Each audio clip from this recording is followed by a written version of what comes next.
ಎಲ್ಲ ವೀಕ್ಷಕರಿಗೆ ನಮಸ್ಕಾರ. ಈ ದಿನ ನಾವು ಮಂಡಕ್ಕಿ ಅಥವಾ ಚೋಡ ಮಾಡೋದು ಹೇಗೆ ಅಂತ ನೋಡೋಣ. ಇದು ತುಂಬ ಫೇಮಸ್ ಉತ್ತರ ಕರ್ನಾಟಕ ಕಡೆ. ಸಂಜೆ ಟೈಮಲ್ಲಿ ತಿಂತಾರೆ. ಗ್ಯಾಸ್ ಆನ್ ಮಾಡಿ ಅದರ ಮೇಲೆ ಒಂದು ಬಾಣಲಿ ಇಟ್ಟು ಈ ಚೋಡ ಅಥವಾ ಮಂಡಕ್ಕಿ ಇರ್ತೈತಲ್ಲ, ಅದು ಸ್ವಲ್ಪ ಮಳೆಗಾಲದಲ್ಲಿ ಸ್ವಲ್ಪ ನಮ್ನಾಗಿರ್ತೈತಲ್ಲ, ಅದಕ್ಕೆ ಖಡಕ್ ಆಗ್ಬೇಕಂತ ಒಂದು ಅಥವಾ 2 ನಿಮಿಷ ಅಷ್ಟೇ ಜಸ್ಟ್ ಹುರ್ಕೋಬೇಕು. ಹುರ್ಕೋ ನಂತರ ಅದು ಸ್ವಲ್ಪ ಖಡಕ್ ಆಗ್ತೈತಲ್ಲ, ಖಡಕ್ ಆದಮೇಲೆ ವಾಪಸ್ ತಳಗಿಟ್ಟು ಮತ್ತೆ ಗ್ಯಾಸ್ ಆನ್ ಮಾಡಿ ಅದರ ಮೇಲೆ ಬಾಣಲಿ ಇಟ್ಟು ಬಾಣಲಿ ಕಾದ ನಂತರ ಸ್ವಲ್ಪ ಅಡುಗೆ ಎಣ್ಣೆ ಹಾಕಿದ ನಂತರ ಸ್ವಲ್ಪ ಕಾಯಲು ಬಿಡಬೇಕು. ಕಾಯ್ದ ನಂತರ ಸಾಸಿವೆ ಹಾಕಿ, ಸಾಸಿವೆ ಈ ಚಟಪಟ ಅಂತ ಸೌಂಡ್ ಬರ್ತೈತಲ್ಲ, ಆಮೇಲೆ ಅದಾದಮೇಲೆ ಸ್ವಲ್ಪ ಜೀರಿಗೆ ಕೂಡ ಹಾಕಿ ಅದು ಕೂಡ ಎಣ್ಣೆಯಲ್ಲಿ ಬೆರಿಬೇಕು. ಎಣ್ಣೆಯಲ್ಲಿ ಬೆರೆತ ನಂತರ ಏನು ಮಾಡಬೇಕು, ನೆಕ್ಸ್ಟ್ ಕರಿಬೇವು ಹಾಕಬೇಕು. ಕರಿಬೇವು ಹಾಕಿದ ನಂತರ ಚಟಪಟ ಭಾಳ ಚಂದ ಸ್ಮೂತಾಗಿ ಸೌಂಡ್ ಬರ್ತೈತಿ. ಕೇಳಕ್ಕೆ ಒಂಥರ ಚೆನ್ನಾಗಿರ್ತೈತಿ. ಒಗ್ಗರಣೆಗೆ ಇದೇ ಫೇಮಸ್ ಅಲ್ವಾ ಕರಿಬೇವು ಅನ್ನೋದು. ಕರಿಬೇವು ಹಾಕಿದ ನಂತರ ಅದನ್ನು ಮಸಾಲೆ ಜೊತೆ ಮಿಕ್ಸ್ ಮಾಡಿ, ಮತ್ತು ಬೆಳ್ಳುಳ್ಳಿ ಕೂಡ ಹಾಕೋಬೋದು. ಬೆಳ್ಳುಳ್ಳಿ ನಾವು ಬಳಸಲ್ಲ, ಅದಕ್ಕೆ ಶುಂಠಿ ಬೆಳ್ಳುಳ್ಳಿ ಪೇಸ್ಟ್ ಹಾಕ್ತಾಯಿದ್ದೀವಿ ರೆಡಿಮೆಂಟು. ಅದು ಕೂಡ ಚೆನ್ನಾಗಿರ್ತೈತಿ. ಅದು ಕೂಡ ಹಾಕಿದ್ರೆ ತುಂಬ ಚೆನ್ನಾಗಿರ್ತೈತಿ. ಇಲ್ಲ ಬೇಡಪ್ಪ ಅಂದರೆ ಬೆಳ್ಳುಳ್ಳಿ ಕೂಡ ನೀವು ಹಾಕ್ಬೋದು. ಬೆಳ್ಳುಳ್ಳಿ ಹಾಕೋದ ನಂತರ ಸ್ವಲ್ಪ ಒರಿಜಿನಾಲಿಟಿ ಜಾಸ್ತಿ ಆಗ್ತೈತಿ.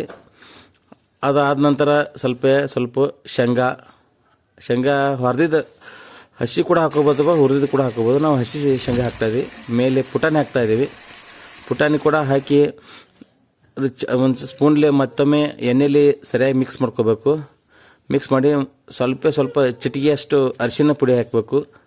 ಅರಿಶಿನ ಪುಡಿ ಹಾಕಿದ ನಂತರ ಅದನ್ನು ಕೂಡ ಎಣ್ಣೆಲಿ ಸರಿಯಾಗಿ ಮಿಕ್ಸ್ ಮಾಡ್ಕೋ. ಯಾಕಂದರೆ ಅರಿಶಿನ ಪುಡಿ ಹಸಿ ವಾಸನೆ ಹೋಗ್ಬೇಕಲ್ವಾ, ಹಸಿ ವಾಸನೆ ಹೋಗೋತನ ಅದನ್ನು ಮಿಕ್ಸ್ ಮಾಡ್ಕೋಬೇಕು. ಅದಾದ ನಂತರ ಸ್ವಲ್ಪ ರುಚಿಗೆ ತಕ್ಕಷ್ಟೇ ಉಪ್ಪು ಹಾಕ್ರಿ. ಅದು ಕೂಡ ಎಷ್ಟು ಬೇಕು ಅಷ್ಟೇ ಹಾಕ್ರಿ, ಭಾಳ ತುಂಬ ಹಾಕ್ಬೇಡ್ರಿ, ಮತ್ತು ತಿನ್ನೋಕ್ಕಾಗಲ್ಲವಲ್ಲ. ಅದಕ್ಕೆ ಅದನ್ನು ಕೂಡ ಎಣ್ಣೆಲಿ ಸರಿಯಾಗಿ ಮಿಕ್ಸ್ ಮಾಡಿ ಮಾಡಿದ ನಂತರ ಒಂದು ಖಾರದ ಪುಡಿ, ಖಾರದ ಪುಡಿ ನಿಮ್ಗೆ ಎಷ್ಟು ಬೇಕೋ ಆ ಅಡುಗೆ ತಕ್ಕಷ್ಟು ಹಾಕ್ಕೋಬೋದು. ನಾವು ಸ್ವಲ್ಪ ಖಾರ ಜಾಸ್ತಿ ತಿಂತೀವಲ್ವಾ, ಅದಕ್ಕೆ ಸ್ವಲ್ಪ ಜಾಸ್ತಿ ಖಾರ ಹಾಕ್ತಾಯಿದ್ದೀವಿ. ಅದನ್ನು ಕೂಡ ಎಣ್ಣೆಯಲ್ಲಿ ಸರಿಯಾಗಿ ಮಿಕ್ಸ್ ಮಾಡಿ ಸರಿಯಾಗಿ ಮಿಕ್ಸ್ ಮಾಡಬೇಕು. ಸರಿಯಾಗಿ ಮಿಕ್ಸ್ ಮಾಡಿದ ನಂತರ ಸಂಜೆ ಟೈಮಲ್ಲಿ ಈ ಥರ ಸ್ನ್ಯಾಕ್ಸ್ ತಿಂತಾಯಿದ್ರೆ ತುಂಬ ಆನಂದ ಅನಿಸ್ತೈತಿ.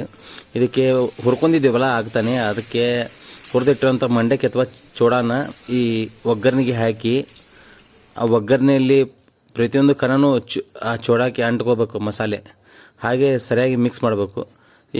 ಎದಕ್ಕೆ ಮಿಕ್ಸ್ ಮಾಡ್ಬೇಕಂದ್ರೆ ಪ್ರತಿಯೊಂದು ಉಪ್ಪು ಖಾರ ಪ್ರತಿಯೊಂದು ಮಂಡಕ್ಕಿಗೆ ಹತ್ತಿದ್ರೆ ಅದ್ರ ಟೇಸ್ಟ್ ತುಂಬ ಚೆನ್ನಾಗಿ ಬರ್ತೈತಿ. ಹೀಗೆ ಒಂದು ಅಥವಾ 2 ನಿಮಿಷ ಸ್ಟೋವ್ ಮೇಲೆ ಇಟ್ಟು ಈ ಥರ ಮಿಕ್ಸ್ ಮಾಡಿ ಆಮೇಲೆ ಸ್ಟೋವ್ ಆಫ್ ಮಾಡಿಬಿಡ್ಬೇಕು. ಸ್ಟೋವ್ ಆನ್ ಇಡಬಾರ್ದು, ಯಾಕಂದರೆ ಅದು ತಳ ಹೊತ್ತೈತಲ್ಲ ಅದ್ರ ಸಮಗೆ. ಈಗ ಈ ಥರ ಮಿಕ್ಸ್ ಮಾಡಿದ ನಂತರ ಸೂಪರಾಗಿ ಬಂದಿದೆ. ಇದೇ ನೋಡಿ ಮಂಡಕ್ಕಿ, ಉತ್ತರ ಕರ್ನಾಟಕ ಮಂಡಕ್ಕಿ ಅಥವಾ ಚೋಡ ಈಗ ತಿನ್ನಲು ರೆಡಿಯಾಗಿದೆ ಚೋಡ.